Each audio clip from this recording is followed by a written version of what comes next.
গত কয়েকদিনে আমাকে কম করে হলেও 500 থেকে 600 মানুষ মেসেজ করেছে যে অস্ট্রেলিয়াতে কি আসলেই আসা যায়, বিশেষ করে ফ্রুট প্যাকার্স কিংবা ফার্মার্স হিসাবে। এই প্রশ্নের উত্তরটা আমি খুব সহজে আজকে আপনাদেরকে দেওয়ার চেষ্টা করব যে আসলে বাংলাদেশ থেকে আপনি লেবার হিসাবে বা ওয়ার্ক পারমিট নিয়ে অস্ট্রেলিয়াতে আসতে পারবেন কিনা, বা অস্ট্রেলিয়ার আসলে আইন কি বলে। যে স্কিল শর্টেজ ভিসার কথা বলা হচ্ছে সেটি হচ্ছে 482 স্কিল শর্টেজ ভিসা। এখানে কিন্তু ভিসার নামেই আসলে উল্লেখ করা আছে যে স্কিল শর্টেজ ভিসা। তার মানে অস্ট্রেলিয়াতে যেই সেক্টরে দক্ষ জনশক্তির অভাব, শুধুমাত্র সেই সেক্টরের জন্য দক্ষ জনশক্তি বিদেশ থেকে কোম্পানি হায়ার করে নিয়ে আসতে পারবেন। তার মানে এইখানেও বোঝা যাচ্ছে যে আসলে দক্ষ জনশক্তি ছাড়া কোনো প্রকার অদক্ষ অশিক্ষিত মানুষের আপাতত 482 ভিসাতে অস্ট্রেলিয়াতে আসার কোনো সুযোগ নেই। আরও একটি অপশনের কথা আমি আপনাকে বলে রাখি, সেটা হচ্ছে যে এই 482 ভিসাতে যাদেরকে আসলে কোম্পানি বিদেশ থেকে এই দেশে মানুষ আনে, তাদের সরকার থেকে একটা নিয়ম বলে দেওয়া আছে, তাদেরকে ন্যূনতম $94,200 তাদের বেতন হতে হবে। তার মানে বাংলা টাকায় গিয়ে দাঁড়ায় এটা প্রায় 78 লক্ষের মতন বা তারও বেশি। এখন বাংলাদেশ থেকে কোনো কোম্পানি একজন অদক্ষ এবং অশিক্ষিত মানুষকে বাংলাদেশ থেকে অস্ট্রেলিয়াতে হায়ার করে নিয়ে এসে এত বেতন দিবে কিনা, এটা আসলে বাস্তবসম্মত কিনা। আর একটা অপশন, সেটা হচ্ছে যদি 482 ভিসাতে যদি কাউকে যদি আসতে হয়, তাহলে তাকে অবশ্যই ইংলিশে ন্যূনতম IELTS এর স্কোর থাকতে হবে 5.0। তার মানে ন্যূনতম আপনাকে 5 স্কোর তুলতেই হবে। তো যারা আসলে ইংরেজিতে কথা বলতে পারেন না, তাদের জন্য যেমন ইংলিশে স্কোর তোলা কঠিন, ঠিক তেমনি কোনো বিষয়ে যদি আপনি সেই বিষয়গুলোতে যদি দক্ষ না হয়ে থাকেন, তাহলে আসলে অস্ট্রেলিয়াতে আসা একেবারেই সম্ভব না। শুধু তাই না, 482 ভিসা শুধুমাত্র সেই সকল দক্ষ জনশক্তি যাদের দক্ষতা বা অকুপেশন লিস্ট SOL লিস্টে অস্ট্রেলিয়াতে ইমিগ্রেশনের ওয়েবসাইটে আছে। তার মানে অকুপেশন লিস্টে যে সকল দক্ষতার কথা উল্লেখ করা আছে, শুধুমাত্র সেই সকল দক্ষ মানুষ 482 স্কিল ভিসায় অস্ট্রেলিয়ার বাইরে থেকে অস্ট্রেলিয়াতে আসতে পারবে। তো এবার আপনি নিজেই বিচার করুন যে আসলে বাংলাদেশ থেকে কোনো অদক্ষ শ্রমিক কিংবা অশিক্ষিত মানুষ কিংবা আপনি ফার্মার বা কৃষক, আপনি কি আসলে এই দেশে আসতে পারবেন কিনা।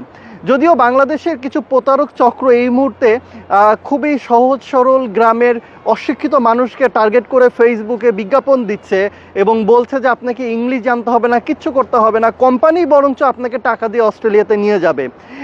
সেজন্য আপনাকে যেটা করতে হবে, মাত্র 15,000 টাকা দিয়ে ফাইল ওপেন করতে হবে, তারপরে ভিসা আসলে আপনি একটা নির্দিষ্ট অ্যামাউন্ট টাকা দেবেন এবং বাকি টাকা আপনি অস্ট্রেলিয়াতে গিয়ে কাজ করে দিবেন। এইখানে আসলে যে ঘটনা ঘটে, এই যে 15,000 টাকা আপনি দিচ্ছেন, এইভাবে বিজ্ঞাপন দিয়ে যদি অ্যাটলিস্ট তারা 1,000 মানুষের কাছ থেকে যদি 15,000 করেও টাকা নিয়ে নিতে পারে, কারণ এটা তো অফেরতযোগ্য, ভিসা হবে কি হবে না সেটা পরের কথা, ওদের আসলে মূল ব্যবসাটাই হচ্ছে 15,000 টাকা। সো আপনারা সচেতন হন, জানুন এই প্রতারক চক্রের ফাঁদে পা দিয়ে আপনার যে জমানো যে কিছু টাকা আছে, যেই টাকা দিয়ে আপনি স্বপ্ন দেখছেন যে উন্নত দেশে উন্নত জীবনযাপন করবেন, সেই টাকাগুলো খোয়াবেন না। আপনি যদি অশিক্ষিত হন, আপনি যদি ইংলিশে যদি কোনো দক্ষতা না থাকে, আপনার আইএলটিএস এর স্কোর যদি ন্যূনতম 5 না থাকে, আপনি অস্ট্রেলিয়াতে আসার পরিকল্পনা বাদ দিয়ে অন্য কোনো দেশের জন্য চেষ্টা করতে পারেন। আর এই ভিডিওটি যারা দেখছেন, অন্যরা যেন প্রতারিত না হতে পারে, তাই তাদেরকে সচেতন করার জন্য এই ভিডিওটি সবার সাথে শেয়ার করবেন। ধন্যবাদ। আসসালামু আলাইকুম। কি অবস্থা, কেমন আছেন? আশা করি ভালো আছেন। কোথা থেকে বলতেছেন আপনি? আর আপনি কি আমার সম্পূর্ণ ভিডিও দেখছেন নাকি সম্পূর্ণ ভিডিও না দেখে অ্যাড করেছেন? ভাই একটু কষ্ট করে আমাকে জানাবেন। যদি সম্পূর্ণ ভিডিও দেখেন তাহলে আশা করি আপনি সবকিছু বুঝতে পারছেন। ঠিক আছে? আর অবশ্যই আপনি অস্ট্রেলিয়া আসতে পারবেন, অবশ্যই সম্ভব। ঠিক আছে? এখন মেন কথা হচ্ছে যে আপনি যদি কথা কাজে মিল রাখতে পারেন তাহলে অবশ্যই সম্ভব। যদি আসতে চান অস্ট্রেলিয়া, সেক্ষেত্রে অবশ্যই আপনাকে প্রথমত ফিঙ্গার দিতে হবে। ফিঙ্গার দেওয়ার পর আপনার নামে ভিসা আসবে। ভিসা আসার পর তো আপনি আমাকে বিশ্বাস করতে পারবেন, তাছাড়া তো জীবনেও বিশ্বাস করতে পারবেন না। আপনি ভিসা পাবেন, আপনার হাতে ভিসা আসবে, আসার পর আপনার যে বাকি কাজগুলো আছে, যেমন আপনার পুলিশ ক্লিয়ারেন্স, আপনার মেডিকেল হবে, তারপর আপনার LMI হবে, এটা হওয়ার পর আপনার ওয়ার্ক পারমিট হবে, ওয়ার্ক পারমিট হওয়ার পর আপনার জব লেটার আসবে, এটা আসার পর আপনার ম্যানস পাওয়ার বাইর হবে। ঠিক আছে? এগুলো অনেক কাজ আছে, এগুলো সবকিছু আপনাকে করা লাগবে। এখন প্রথমত আপনাকে ফিঙ্গার দিতে হবে, আপনি ফিঙ্গার দিবেন। ফিঙ্গার যদি দেন আপনি, অবশ্যই আপনি আসতে পারবেন 100% কনফার্ম। তবে আগে আপনাকে ভিসাটা কনফার্ম করা লাগবে। ঠিক আছে? ভিসা হচ্ছে মেন হচ্ছে আপনার প্রথমত ভিসা। ঠিক আছে? আর আর সময় লাগবে এখানে 30 থেকে 35 দিনের ভিতরে আপনি আসতে পারবেন। যদি আপনি আসতে চান অবশ্যই 30 থেকে 35 দিনের মধ্যে আপনি আসতে পারবেন।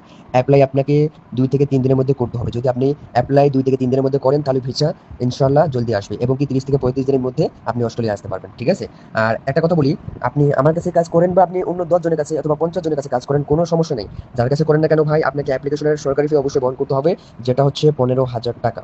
ঠিক আছে, এটা আমার কাছে করেন বা আপনি অন্য কারো কাছে করেন, কোনো সমস্যা নেই, এটা আপনাকে বহন করতেই হবে। আর অবশ্যই বলে দেই, আপনার টোটাল খরচ হবে 6,50,000 টাকা, সরি 6,75,000 টাকা। ঠিক আছে, সেখানে কোম্পানি দিবে 5,50,000 টাকা এবং আপনার খরচ হবে 1,25,000 টাকা। তো এই 1,25,000-এর মধ্যে আপনাকে 15,000 টাকা দিতে হবে অগ্রিম, কারণ এটা হচ্ছে সরকারি ফি, যা অ্যাপ্লিকেশন আমি আপনার করব সেটা সরকারি ফি অবশ্যই বহন করতে হবে। আর তাছাড়া বাকি যেটা থাকতেছে 1,10,000 টাকা, সেটা থাকতেছে আপনার হাতে ভিসা আসবে, আপনি ভিসা পাবেন, তারপর আপনার পরবর্তীতে ধাপে ধাপে যেটা আপনাকে পেমেন্টটা করতে হবে আপনি পেমেন্টটা করবেন। এর আগে আপনাকে 1 টাকা 1 পয়সা পেমেন্টটা করতে হবে না আপনাকে। যদি আপনি আমার কথা শর্তে রাজি হয়ে থাকেন তাহলে আপনি অবশ্যই আমার সঙ্গে কাজ করতে পারেন, আপনি অবশ্যই টোটালি অস্ট্রেলিয়া আসতে পারেন। ভাই আসসালামু আলাইকুম। ভাই আমার বাড়ি হচ্ছে রাজশাহী। তো আমি আপনাদের ভিডিও পুরাটাই দেখেছি, আমার খুবই ভালো লেগেছে। আর এই নাম্বারটা মনে হচ্ছে অস্ট্রেলিয়া, আপনি অস্ট্রেলিয়া থেকে কথা বলছেন। তো ভাই আপনার সাথে কথা বলে মানে আপনার কথা শুনে খুব ভালো লাগছে। আমার ভাই খুব ইচ্ছা, আমি এর আগে মেলা দেশ চেষ্টা করেছি কিন্তু আমার হয়নি। তো আমি চাচ্ছি যে আপনার মাধ্যম দিয়ে আল্লাহ যদি চায় আর আপনি যদি একটু হেল্প করেন আমাকে, তাহলে ভাই আমি যাব। আমার ভাই রাজশাহীতে অনেক আমের বাগান আছে। তো আমি চাইছি ওই আমের বাগান মোটামুটি আম টাম হলে হয়, ভালোই হয় আমার ইনকাম। কিন্তু তারপর আমি একটু চাইছি, বুঝেনি তো ভাই, সবাই চায় দেশের বাইরে যায় একটু ভালো ইনকাম পাতি করার লাগে। তো ভাই কিন্তু আমার পড়ালেখা আসলে বেশি না, আমি একবার ইন্টার পরীক্ষা দিয়েছিলাম কিন্তু এবার আমি ফেল করেছি, মানে পাশ করতে পারিনি। তো এই হচ্ছে আমার শিক্ষাগত যোগ্যতা। আর ওই দেশে যে আমি কি কাজ করতে হবে ভাই, আর হচ্ছে আমার ওখানে গেলে কত টাকা আমি ইনকাম করতে পারবো, এটা যদি একটু বলতেন। ভাই আরেকটা কথা, ওই যে আমার এক ভাই, আমার এক চাচাতো ভাই ঢাকা থাকে, তো তো ওর সাথে আমি আপনাদের এই ভিডিওটা শেয়ার করেছি। তো ওও খুবই আগ্রহী। তো আমরা ধরেন 2-3 জন আছি, 2-3 জন যাবো। এখন ও একটু জিজ্ঞাসা করতে বললো যে ওই আপনাদের এটা কি ভিসা, এটা বলে যে কি নাম্বার বলে থাকে ভিসাতে, যেটা কি নাম্বারের ভিসা, আর হচ্ছে এটা মানে এই ভিসার নাম কি, যদি একটু লিখে আমাকে যদি একটু ভয়েসে দেন তাহলে ভাই আমার খুব উপকার হয়। আর আপনাদের ঢাকাতে কতি অফিস, কতি দেশের পাসপোর্ট জমা দিতে হবে, আর কবে গেলে অফিসে এগুলো পাওয়া যাবে, আমাকে একটু বিস্তারিত একটু ভয়েস দেন না ভাই। আপনি কি কাজে আসতে চান এটা আমাকে বলেন। ভাই আমাকে যে কোনো একটা কাজ দিলে হবে, ধরেন কৃষি কাজ, তারপরে শুনেছি ওখানে নাকি যে ফ্রুট প্যাকার্স নাকি জানি ফল প্যাকেট করে, এগুলো বলে কাজ আছে আপনাদের অস্ট্রেলিয়াতে। ভাই আরেকটা বিষয়, ওই যে বললেন না যে ওখানে ধরেন গেলে কত টাকা হচ্ছে, মানে বেতন হবে কত টাকা, আর ওখানে কি ইংলিশ কি জানতে হবে নাকি ভাই, আমি তো বুঝতে পারছি না। মানে আমার তো ধরেন মানে ওইটা বলে ইংলিশে বলে সবাই কথা বলে, তো ইংলিশ তো ভাই আমি বলতে পারবো না। তো ভাই একটু বিষয়টা একটু মানে বুঝতে পারছি না যে আসলে কি হবে আর কি। হ্যাঁ আসসালামু আলাইকুম। আপনাকে কোনো ইংলিশ জানতে হবে না, ঠিক আছে? আপনি আসবেন, আনার দায়িত্ব হচ্ছে আমার, ঠিক আছে? আর কাজ দেওয়ার দায়িত্ব হচ্ছে সেটা হচ্ছে আমার। কোনো ইংলিশ আপনাকে জানতে হবে না, ঠিক আছে? শিক্ষার সাথে এখানে কোনো নির্ভর করবে না, আপনার কাজের উপর ডিপেন্ড করবে, কাজের উপর নির্ভর করবে। আর কথা হচ্ছে আপনার এখানে স্যালারি হবে, এই আপনার এখানে মালটা বাগান আর ফুড প্যাকেজিং এর বর্তমান কাজ হিসেবে বেশ চলতেছে ভালো, আর ভূমিকা বেশ ভালো পালন করতেছে। এখন মেন কথা হচ্ছে এখানে ফুড প্যাকেজিং বেস্ট হিসেবে কাজ চলতেছে। আর এখানে যদি আপনি ফুড প্যাকেজিং এর কাজ করতে চান, টোটাল আপনার এখানে স্যালারি হবে 3,16,000 টাকা। আর কোম্পানি যেটা খরচ বহন করবে এখানে 5,50,000 টাকা, ঠিক আছে? যেটা আপনার খরচ বহন করতেছে, এটা প্রত্যেক মাস থেকে এই 3,16,000 থেকে আপনার প্রত্যেক মাসে 20% করে কেটে নেবে। কেটে নেওয়ার পর যত টাকা আপনার থাকতেছে এটা প্রত্যেক মাসে আপনার পেমেন্ট আপনাকে বুঝিয়ে দিবে, বুঝছেন? প্রত্যেক মাসে। আর কথা হচ্ছে কোনো আপনাকে ইংলিশ জানতে হবে না, আপনাকে ওয়ার্ক পারমিটে আনার দায়িত্ব হচ্ছে আমার, সঠিকভাবে কাজ দেওয়া সেটা হচ্ছে আমার, ঠিক আছে? ভাই, ভাই পাসপোর্ট কোথায় জমা দিব, পাসপোর্ট পাসপোর্ট পাসপোর্ট নেবেন না? তো পাসপোর্ট কোথায় জমা দিব, আপনাদের ঢাকা অফিস নাই? কোটি টাকা দিব ওটা জিজ্ঞাসা করছিলাম। আসসালামু আলাইকুম। ভাইয়া, ঢাকায় গুলশান 2 এ এম্বাসি আছে, সেখানে গিয়ে আপনি এম্বাসিতে যাবেন, যাওয়ার পর এখন আপনি ফিঙ্গার দিয়ে আসবেন। ফিঙ্গার দেওয়া হয়ে যাবে, তারপর ওখানে আপনাকে পাসপোর্ট জমা দিয়ে আসতে হবে, ঠিক আছে? পাসপোর্ট ওখানে আপনাকে জমা দিয়ে আসতে হবে। পাসপোর্টের উপর থেকে কিন্তু আপনার ভিসা বাই হবে, তাছাড়া তো বাই হবে না। ভাই আপনার কোম্পানির অফিস ঢাকাতে নাই? তো আপনার কোম্পানি অফিসে যাই, সেটা একটু কথা বলবো, দেখবো। নাহলে তবে বুঝতে পারছেন না, মানে মানুষজন তো আমার তো ভরসা পাই না। তো আপনার অফিস থাকলে বলেন, তাহলে অফিসে যায় ওই আমরা অত শত করতে পারবো না, আপনার অফিসে যাই সেটা বই পাসপোর্ট দিয়ে আসবো, আর যা টাকা লাগে ওই টাকা দিয়ে আসবো।